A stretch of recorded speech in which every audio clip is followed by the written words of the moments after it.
Now when Barney was at school, they said he'd never make the grade. He was living in a kipper-colored dream. Barney ought to learn to concentrate, his teachers used to say, as he drifted in the bottom stream. Barney was a waster, got no bits of paper, ended up attending a machine, turning little piggies into plastic packaged sausages to sell in the heliport canteen.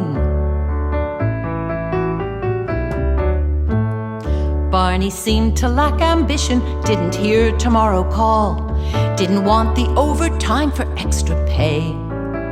He just left his limbs to labor as he donned his uniform, while his mind was floating freely far away.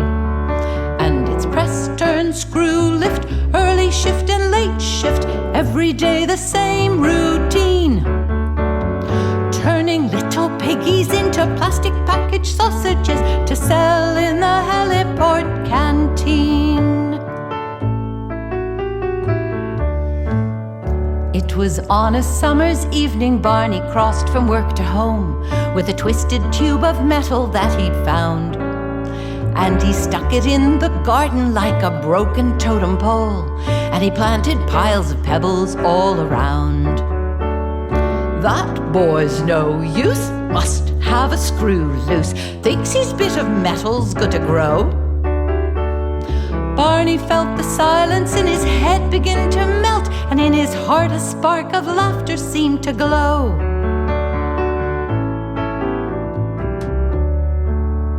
Barney's game became a passion. All the free time that he had, he was in the garden marking out a space, placing broken bits together with devotion in his hands and a sweet seraphic smile on his face. Mother said, "You can't." "No." Father said, "The same." "No." "Littering our little bit of lawn." What are we going to do with him? Why can't he be normal? He's been trouble since the day he was born.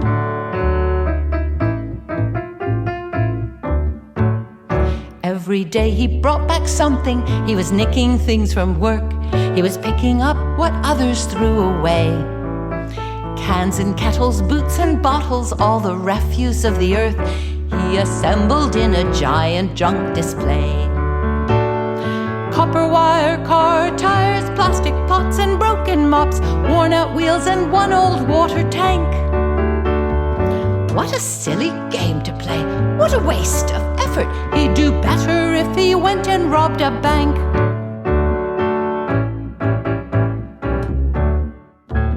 Look at Barney's weird contraption, high on iron girder legs, reaching steel and tin can fingers to the sky.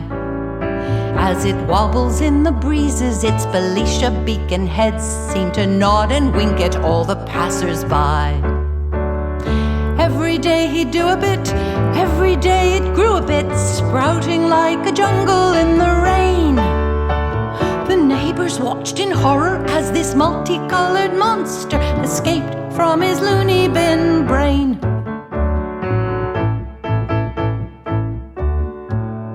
Barney's work began to waver. He was failing his machine. The foreman said he wasn't giving of his best. So the job enrichment expert analyzed his working speed and devised a plan to give him added zest.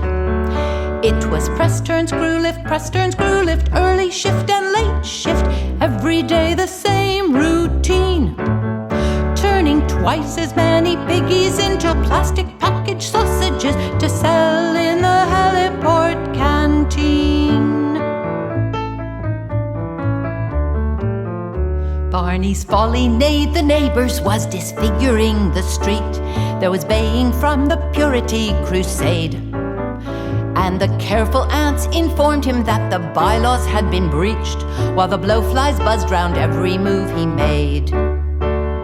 Watch out, Barney, special branch are after you, got you fully photographed and filed.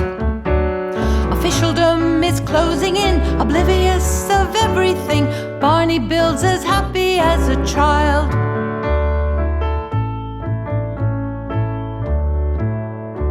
It 'Twas on a winter's morning Barney worked the early shift, when inspectors came with agents of the law.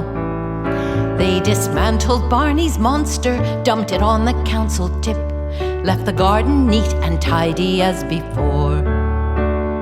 Home comes Barney, can't believe his eyes to see space where his creation once held sway.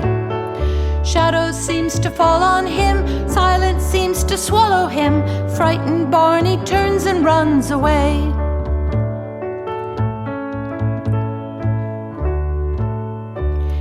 Now they say that Barney scavenges the scrap heaps of the town, never answers to his name, and no one knows why he wants to throw his life away, just wandering around, making crazy patterns everywhere he goes.